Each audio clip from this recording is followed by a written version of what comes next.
Okay, we are live. Hello, I'm Howard Mann, creator of Conscious Shifting, and welcome to Conscious Shifting.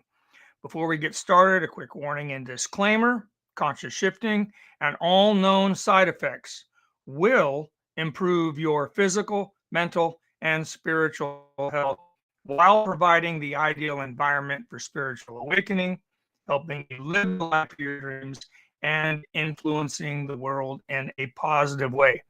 So, if that's something that you resonate with, then you can follow us here on Facebook or subscribe on YouTube, and then join us Wednesday nights, California time, 6 p.m. for Conscious Shifting.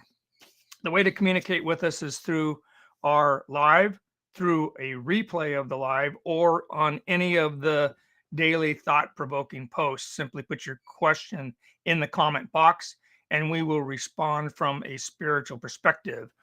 So with that, let's get started. Hi Pippa, how you doing? Welcome. Everybody take a deep breath way down to that lower energy center, just about the belly button, and relax. Another big deep breath and relax. And one more time, big deep breath and relax. All right, I see Cheryl, love, laugh, and be happy in the house. Kim and Ray, how you doing? Awesome. So let's get started. Tonight's topic is 7 ways fear is sabotaging your life and what you can do about it. So, if you're like most people, fear is sabotaging your life, but there is something you can do about it. And fear, as you may have heard me say before, is actually the worst virus of all. However, acting out of fear almost causes more, far more damage. I would say not just almost, but actually causes far more damage than any virus is capable of causing. And if you really ponder this, you'll discover that it's true. For starters, when we act out of fear, we're most likely going to get whatever damage the virus would have caused anyway. The reason is that when you're fearful, you stress out your body and your mind, and that lowers your immune system, and you're probably going to catch the virus just because you have a lowered immune system. But in addition, you're definitely going to get all of the damage created from the consequences of fear based decision making and actions. The consequential damage is generally more widespread and further reaching than the virus could have ever been. So think about times when something frightened you or you got a little bit paranoid. Maybe events that happened in your life or things that seemed like they were going to happen, maybe world events, something that scares you. Did it make you feel good? Or did you feel scared and confused?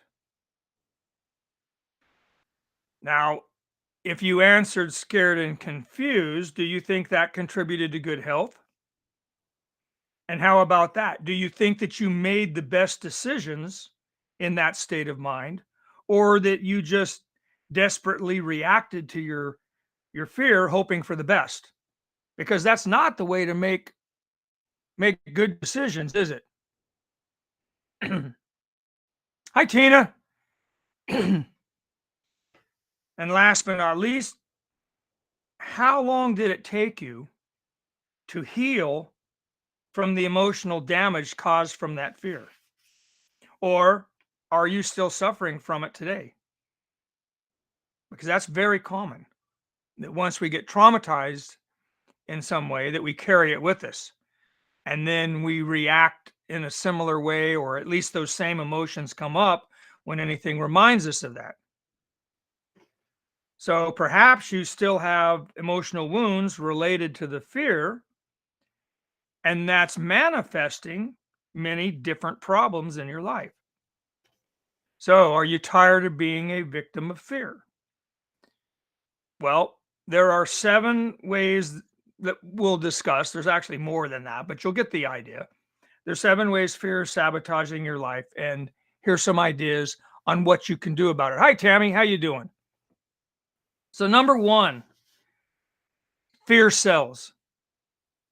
A lot of marketing uses fear to get you to buy their products. And the so-called news media uses fear to get their ratings up. They know that it gets your attention and it sucks you in. Great for them. However, you're the one who suffers because you take on that fear and then live with the damage, perhaps over a lifetime, that it causes.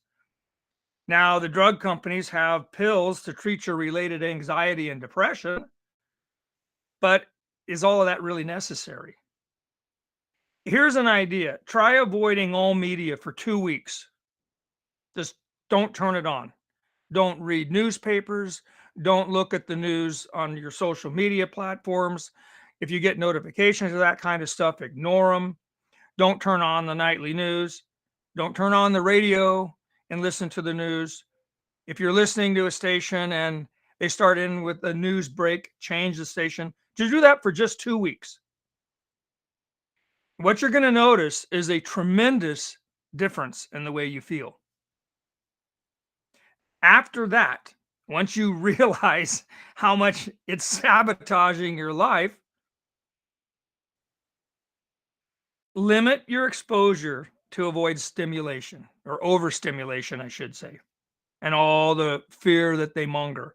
So limit yourself to media sources that are more solution oriented if you're going to pay attention to the news. And rather than peddling fear and anger and hatred, just look for the ones that may bring up a problem, but then have solutions for it, right? Awareness is okay. It's the problem is not recognizing that there's a problem to be solved. The problem is when you focus on the problem and not the solution. So if you're going to pay attention to that kind of stuff, find some that are more solution oriented. But what you'll find is that it's not as easy as it sounds because the vast majority of them project fear. But that doesn't mean you have to absorb it. No, far too many people believe what the media tells them to believe. And there's a quote by Dr. Martin Luther King Jr., and it is that darkness cannot drive out darkness. Only light can do that. And hate cannot drive out hate. Only love can do that. Very wise words. All right, so let's see. I think we have Tracy joined us. Hi, Tracy. Tina, I was worried through a situation out of fear. My growth in my consciousness came through and reminded me I wasn't being my highest self. I let it go right then. Good job. That's how you do it. Hi, Katja. You simply choose to put your attention on something else. Where you put your attention is where your energy is going to go. What you put your energy into is going to increase that, bring more of it, manifest it. You're gonna play into the manifestation of that reality. It's that simple. So the answer then is to not put your attention on it, starving it of your energy, and instead put your attention and your energy on something more positive, and then you'll manifest that. So we have a lot of choice in that matter. The second point is that, and this is really important to understand because it goes not always, but more often than not, it goes to the motive of the fear mongering. And that is that fear allows that which would never happen otherwise to happen. In other words, fear is the tool of those who want to control you. The old tactic. They use fear to scare you into submission. From ancient times to present, nowhere is this more prevalent than in religion and politics. Fear is a method of control. It's that simple. It requires a crisis of some sort, some kind of chaos. Usually they'll create it. And then in the confusion, they make their moves to gain power over you, power that they didn't previously had. So fear in that situation is used as a weapon to gain control. And people are far more likely to cooperate when they're scared. They're looking for that security and they'll give up their freedom in exchange for it. Because again, you're not making good decisions when you're scared. You literally are not. Your brain, when you're stressed, your brain goes into fight or flight syndrome. It literally constricts the blood vessels that go to your higher consciousness, allowing more blood, more energy to flow into your subconscious, which doesn't do any thinking. It's reactionary and it's survival mode. And so you make decisions based on survival. You don't analyze what's going on. You don't think about the long-term consequences. It's a quick survival fix. The only problem is that you're talking about people who are trying to control you and your way of life. You're not talking about a saber-toothed tiger who's about ready to eat you and your family. There's a huge difference, but your body doesn't know the difference. It only knows that you're scared, and that's what it does. So you literally are less intelligent. When you're scared, when you're stressed, you really don't make very good decisions. I mean, I'll just put it bluntly. So and there are many people that know this, and so they use fear as a tactic to get you into a position of submission to them. So don't listen to the fear mongers. They either have an agenda or they've bought into one, and they too are tools of that agenda. Hi, Sonia. How you doing? And here's a quote along those lines that you're going to find extremely interesting. The quote is, "How fortunate for leaders that men do not think." How fortunate for leaders that men do not think. That is a quote from Adolf Hitler. Told you you'd find that fascinating. All right, number three. Indeed, Tammy. Indeed. Number three, fear is mostly based in the unknown. At times, fear can be beneficial.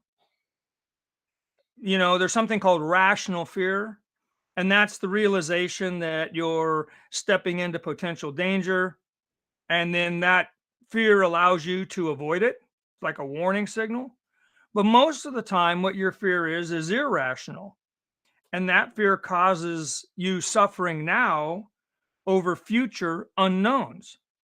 Something that hasn't even happened, might not even happen, and yet you're taking the hit for it in your mental and physical health.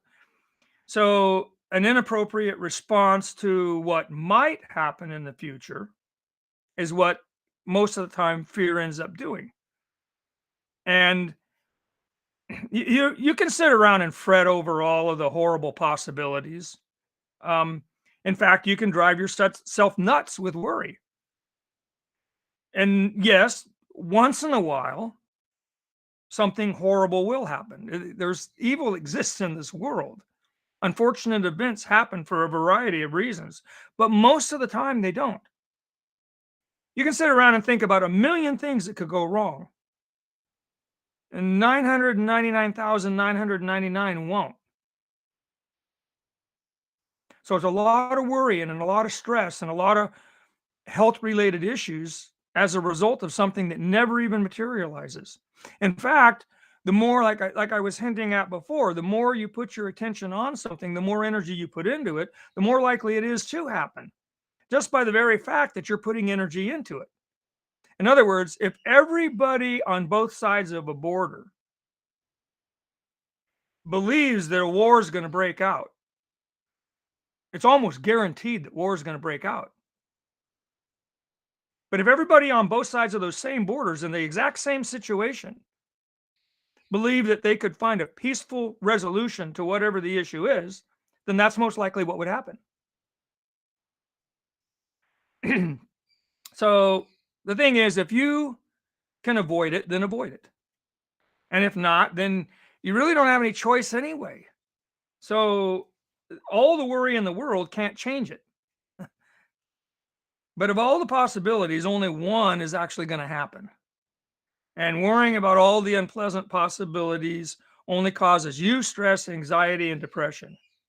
And that is an unpleasant experience. And that is an unhealthy experience. And it's an unhealthy way to live. Look at it this way: you made it this far. Out of all the things that could have gone wrong for your entire life, you've made it this far. So believe in you and keep moving towards your higher self. And then soon you'll realize how far you've traveled. Just think about that. How long have you been on this planet? How long have you been in this incarnation? How many things could have went wrong? And how many of them actually did? Not very many. Not very many at all by comparison. And even when they did, you're at 100%. You're still here. You're doing fine. So you got this. Keep going. That's the point.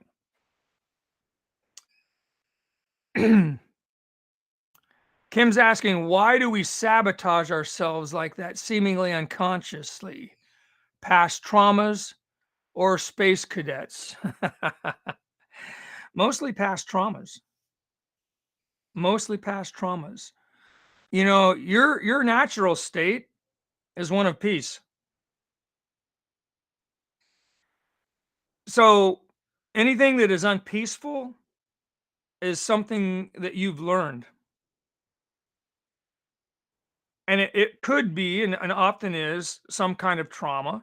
And the fear comes in because you're afraid of that happening again. So if you remain stressed out and fearful and you're not making good decisions and you're allow yourself to be placed in a position of submission, that's likely going to continue. If, on the other hand, do your breathing, calm down, and then when you're calm and you have some relatively clear mental insight, look at the situation and see where you may be perceiving it through lower consciousness. See if there's a better way to see it. See if there's a better version of yourself that you can step into. See if there's a lesson in that somewhere, some wisdom that you can gain from the experience. And instead of it being a block of some kind, let it become a block in the foundation of your future. Use it as a stepping stone. Take that wisdom and avoid in the future by incorporating that wisdom into your thoughts and actions, and then do something differently, and you'll get different results. Again, the unknown. See, people are afraid of the unknown. If you think about it, though, if there's a problem right now in your life, then that's a known. It's being manifested. Therefore, that's the known. That level of consciousness creates that manifestation. And that's a known. The solution, the answer is in the unknown. Another reason not to fear the unknown. That's where the answers lie. You have a higher level of consciousness available to you. And within that is higher thoughts, higher information. And if you rise into that level of consciousness, then you'll utilize that higher information. And that is what will manifest a higher reality. So, and that's kind of heavy spiritual concepts there.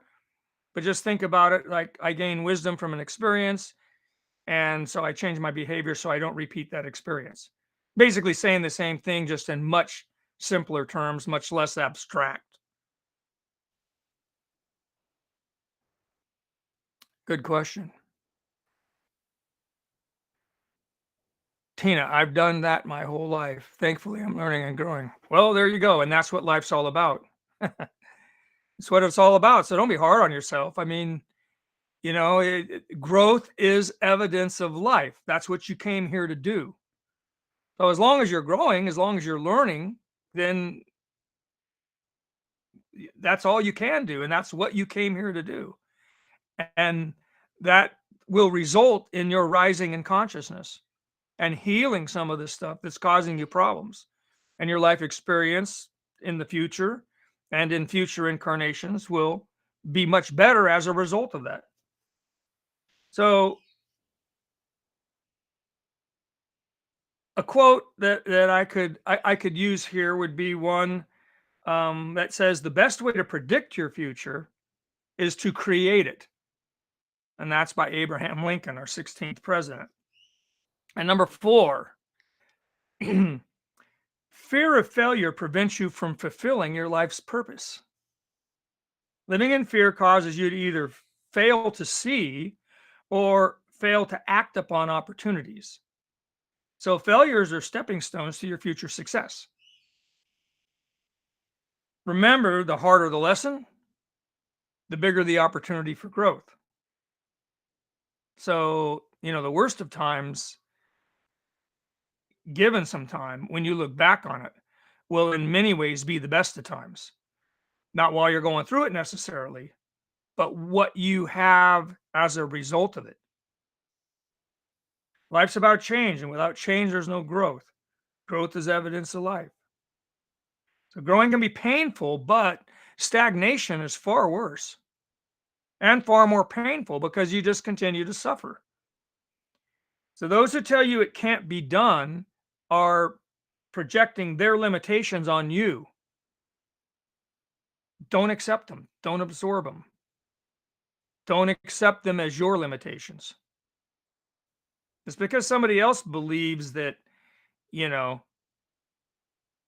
they can't do it doesn't mean that you should believe you can't do it. This is how these traumas get passed on from generation to generation to generation. Oh, marriage never works out. Um, our family has never had money. We'll never have money. We're just not good with money. There's all kinds of things that get handed down. Nonsense. Absolute nonsense. The only reason that somebody isn't good at marriage or they're not good with money is because they believe that.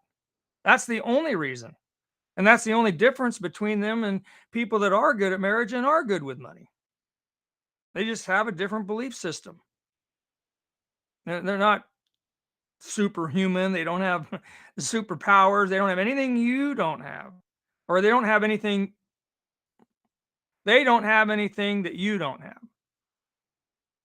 Other than they believe one way, you believe another. That's all. It's the only difference. And a quote to go along with that is that it always seems impossible until it's done. Nelson Mandela.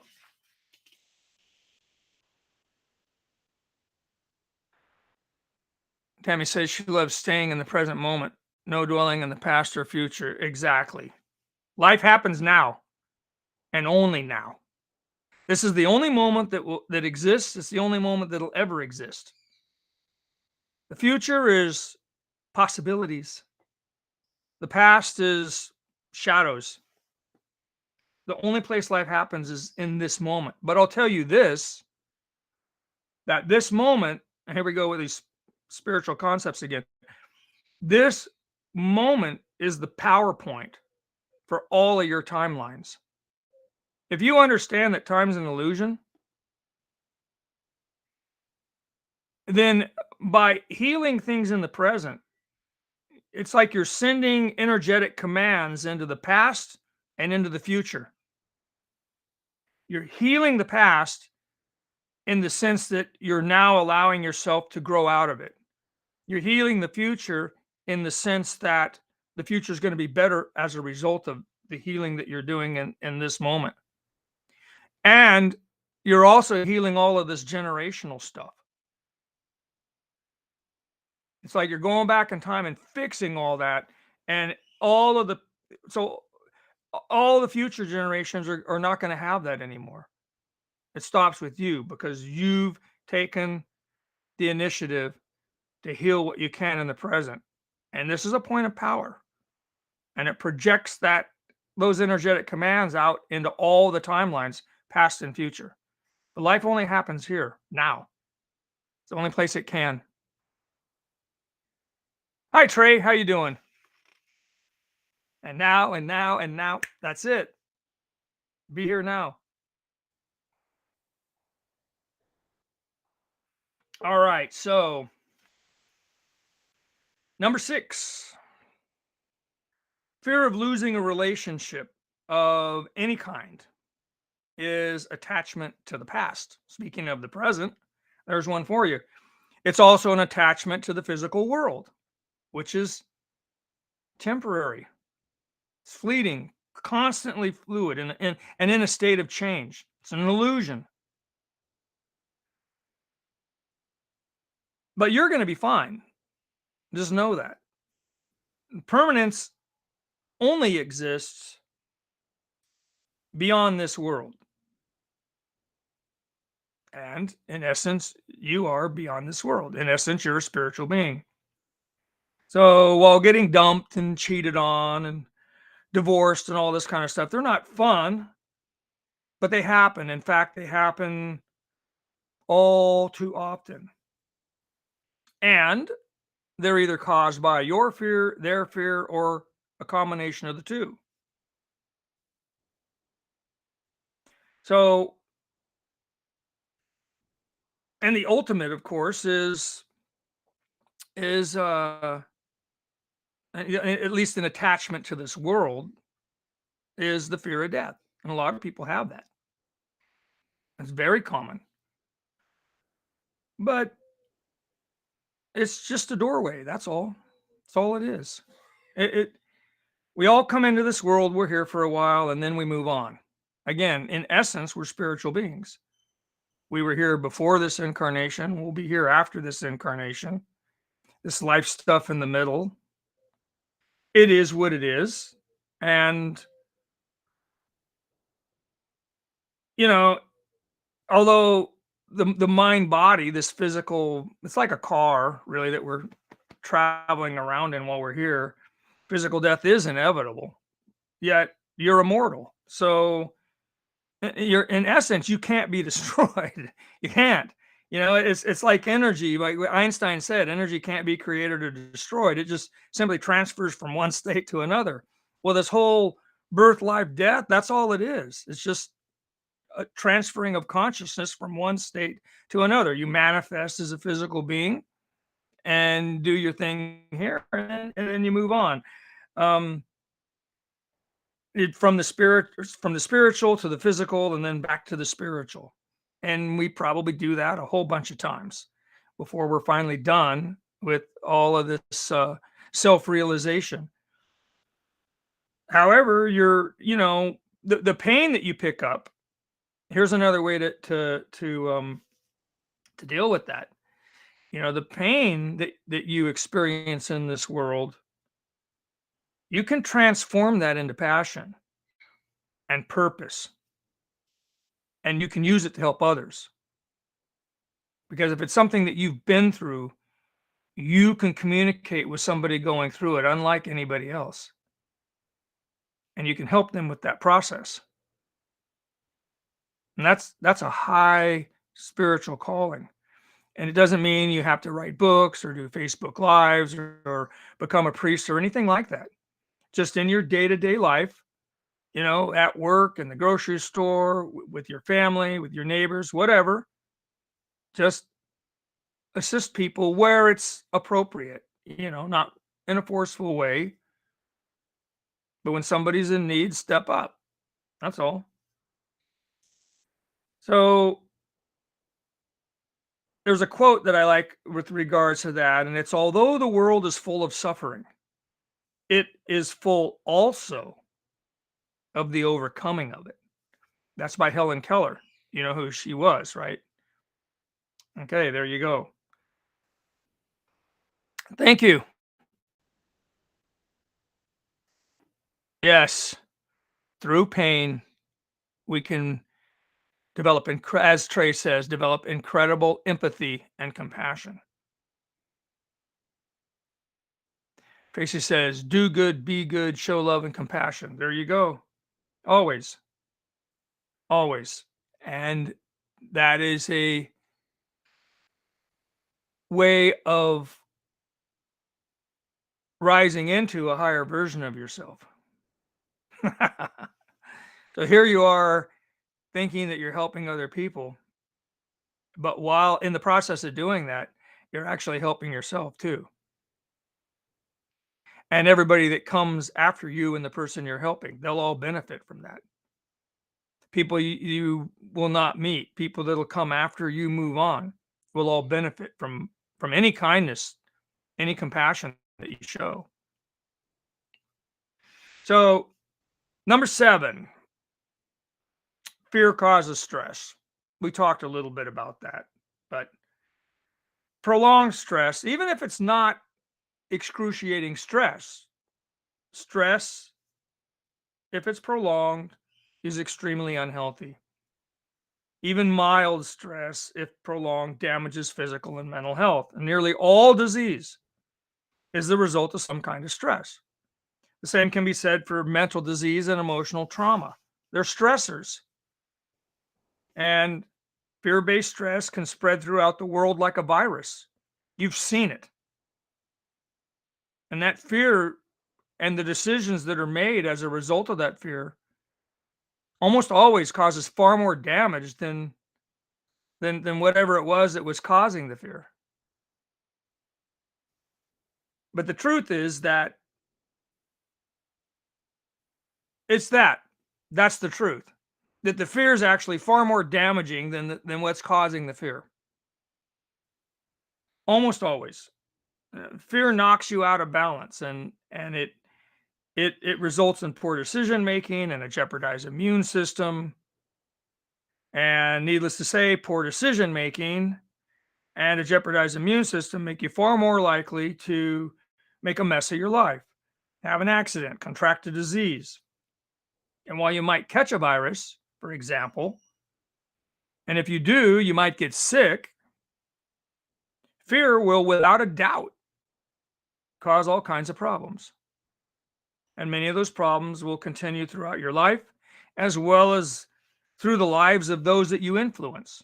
And that's far more damaging than a virus, for example. There's no need to freak out about all this stuff. Just start doing your deep breathing. You know, there's plenty of nonsense in the world, and it's going to continue. In fact, probably get worse before it gets better. We're on a planetary scale. We're going through a highly unusual dark night of the soul. And so there's going to be some tribulation. But the light at the end of the tunnel, if we do this right, if enough of us do this right, is a better world. Remember, the bigger the problem, the bigger the potential, the bigger the opportunity to gain as a result. Cheryl says, bury that fear with faith. There you go. Tina, I have lupus and I'm convinced the fear I've carried through my life is a huge contributor in my having it. It probably is.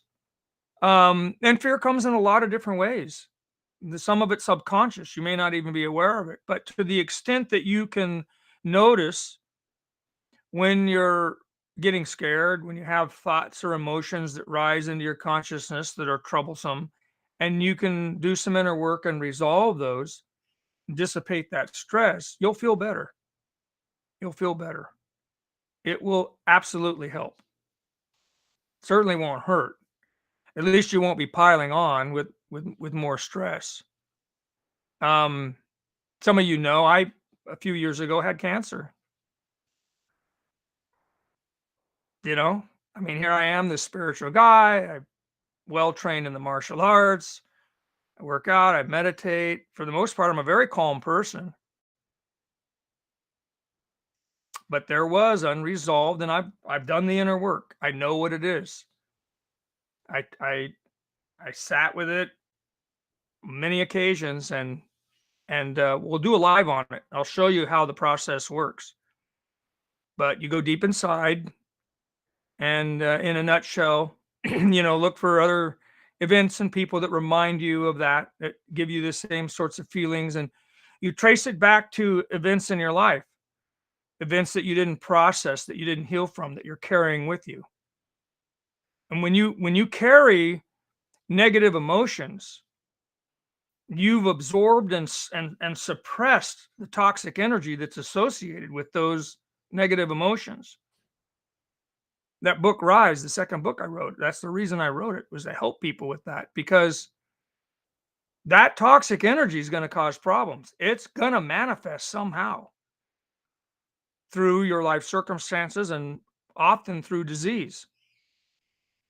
And so it's critical that you do as much healing as you can.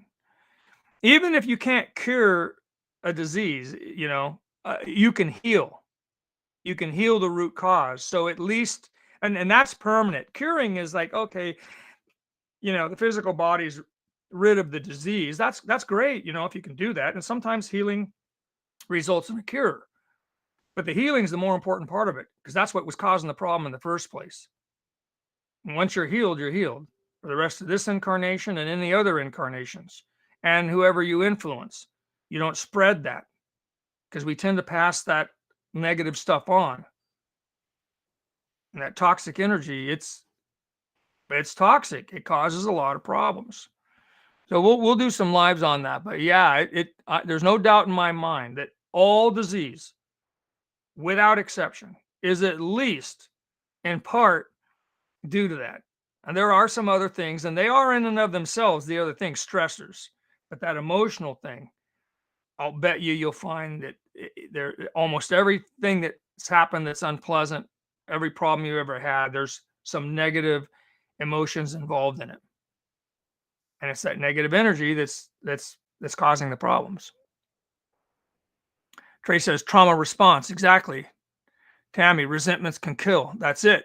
And acceptance can heal. There you go. That is it. So, with regards to this, how do you avoid? Well, you're gonna feel what you feel. I mean, you're in a, at least temporarily, you're in this mind body, and it comes with thoughts. It's a function of the brain. The brain produces thoughts. It's how we interpret information in the brain. The brain sends those thought energies out into the body. The body responds with emotions. That's the communication between the mind and the body. And you're going to experience some things that you would call fear. Um, but you can distance yourself from it by not buying into it. Again, focus on something positive. Look, put your energy into that. Pretend that you can visualize that you have a fork in the road. And down one side of the fork is if you follow the fear.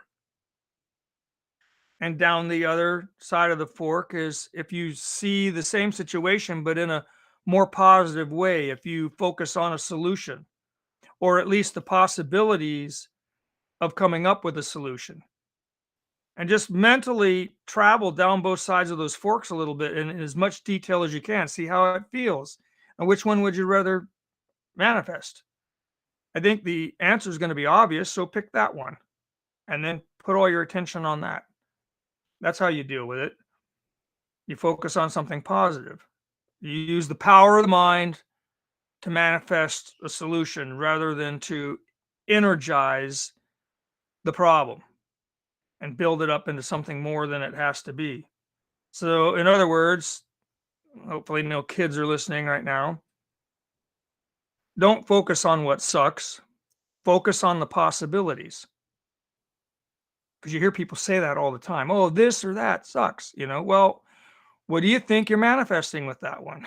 I mean, come on.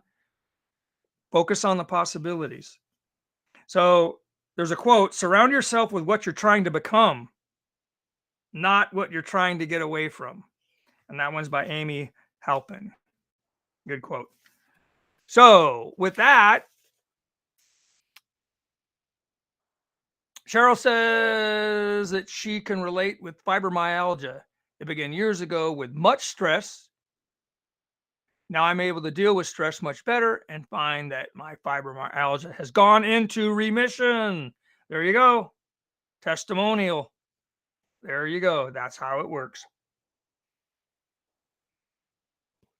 But the healing is the important part. A lot of times cures will happen, but there's other things involved, and the healing is the important part of it. After that, just accept what is, you know, but heal. So, fear stems from identification with physical life, believing that you're a creature of this world rather than a spiritual being temporarily in this world. You see the difference? Because from that viewpoint, that is the creature of this world, there are endless ways in which fear can sabotage your life.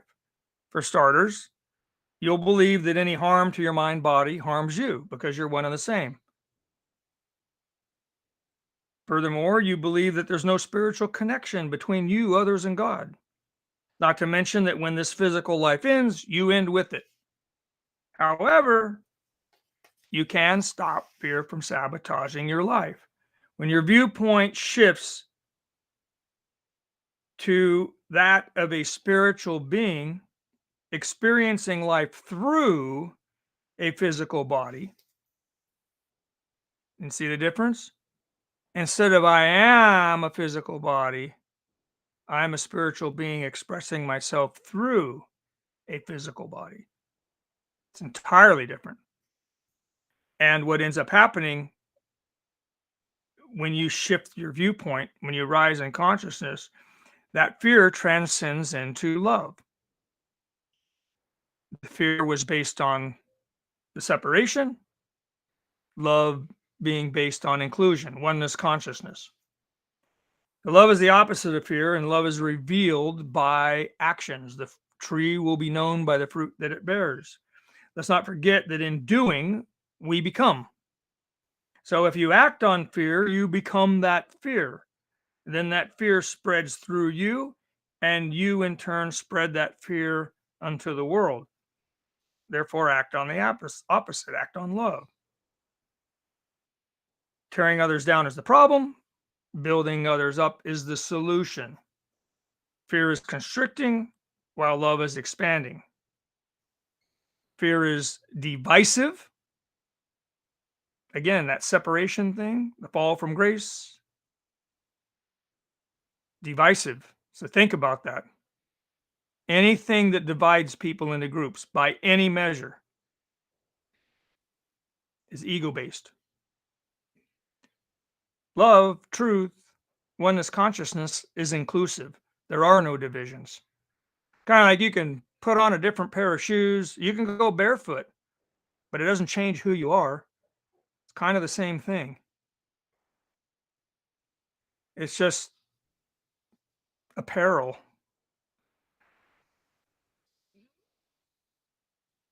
But feel the difference and then choose which one to act upon.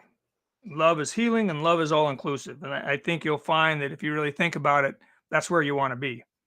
So focus on love instead of fear. And as you do, you'll become aware of the spiritual connection that we all share. Your understanding will deepen, and eventually you'll realize that there's nothing to fear because we are pure conscious energy, ultimately, one eternal spirit. So, what's the fear?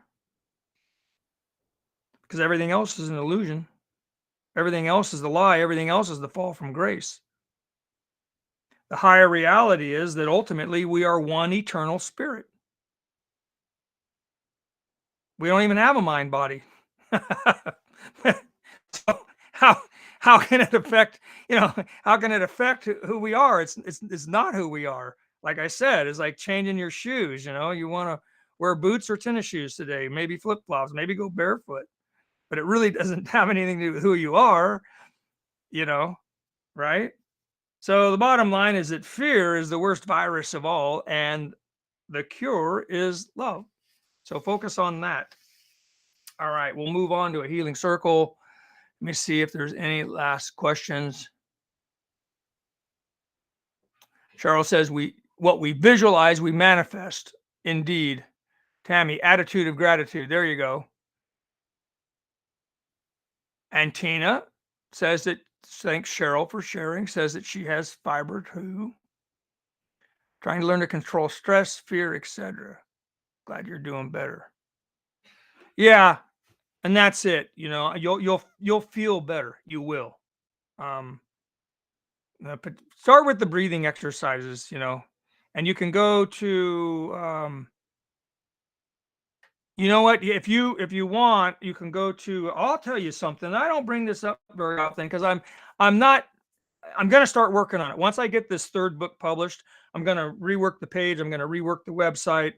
I'm going to do some stuff with posts and videos and be doing some things like that before I get involved in another book because it takes so much time. I can't do anything else.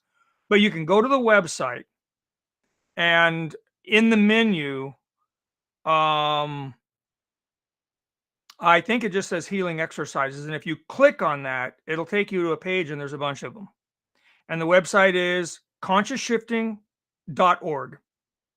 That's it. So www.consciousshifting.org.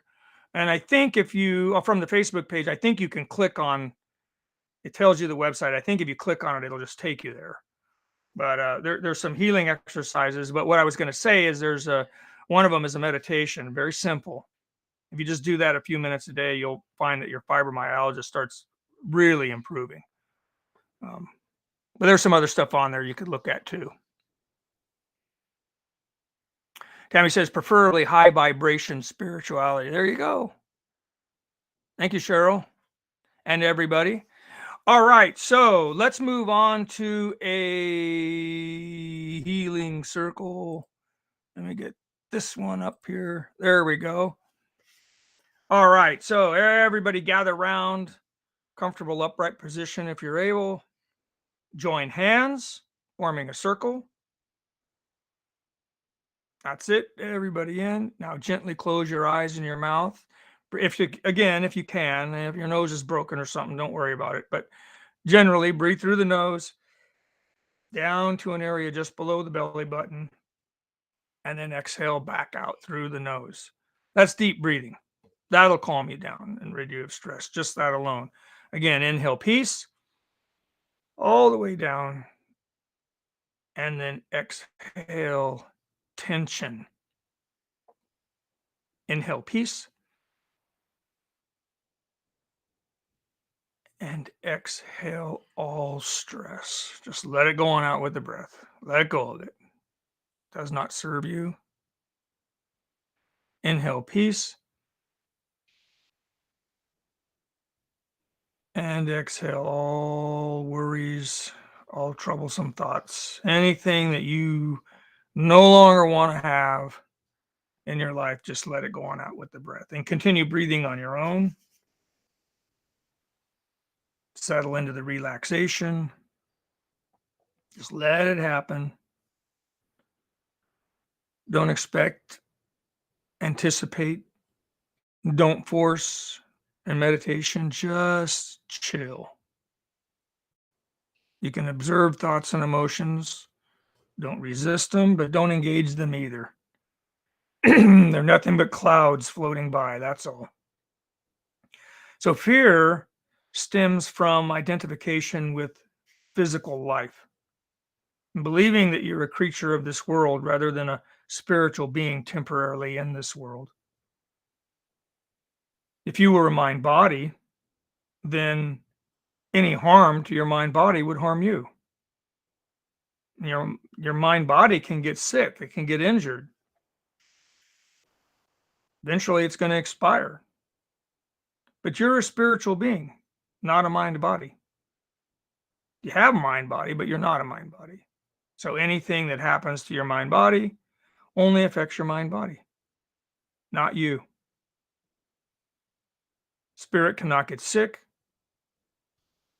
or experience physical injury. It is void of toxic energy. It is eternal. always in a state of grace. If you were a mind body, then when your physical life ends, you would end with it. Your mind body will eventually expire, but you're a spiritual being. Again, not a mind body. So you are eternal. If you were a mind body, then there would be no spiritual connection between you, others, and God.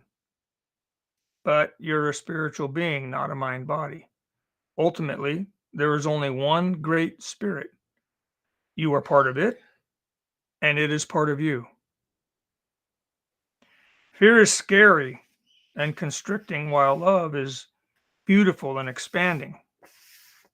So feel the difference and then choose which one you resonate with.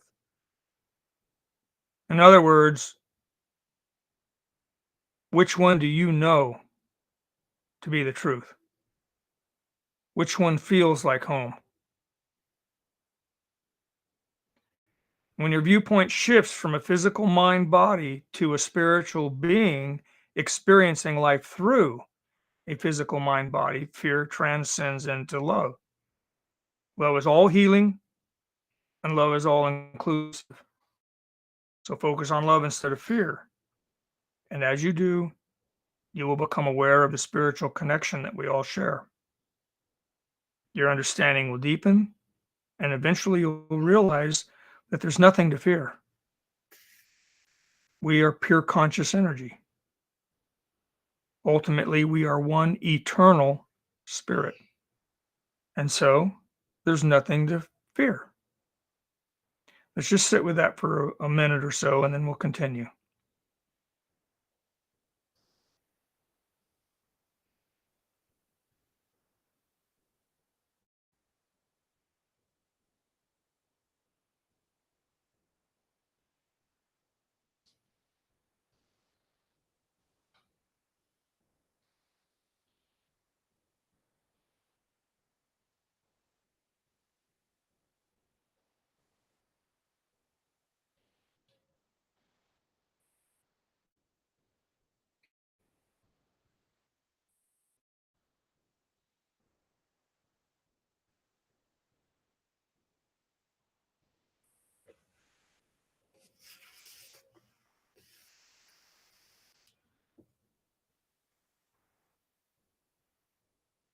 Okay.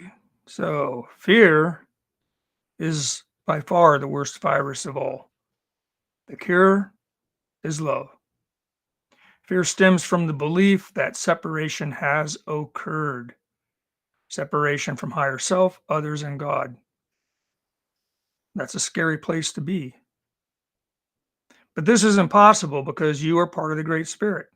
Supreme consciousness not only flows through you, you are part of it as it is part of you. Therefore, separation is impossible because you cannot separate from self. Fear is caused from confusion about your true identity. You're not a mind body limited by this world. You're an unlimited spiritual being expressing yourself through a mind body into this world. Now, let's express that vibe out to the entire planet and all of her inhabitants. Everyone knows someone who is suffering from some dis-ease. So let's ease their suffering by sending the vibe of unconditional love and its tremendous healing power out to them. See them healing in the comfort of our love. See the healing taking place.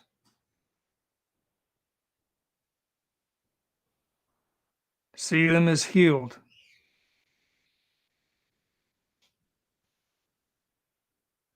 And so it is.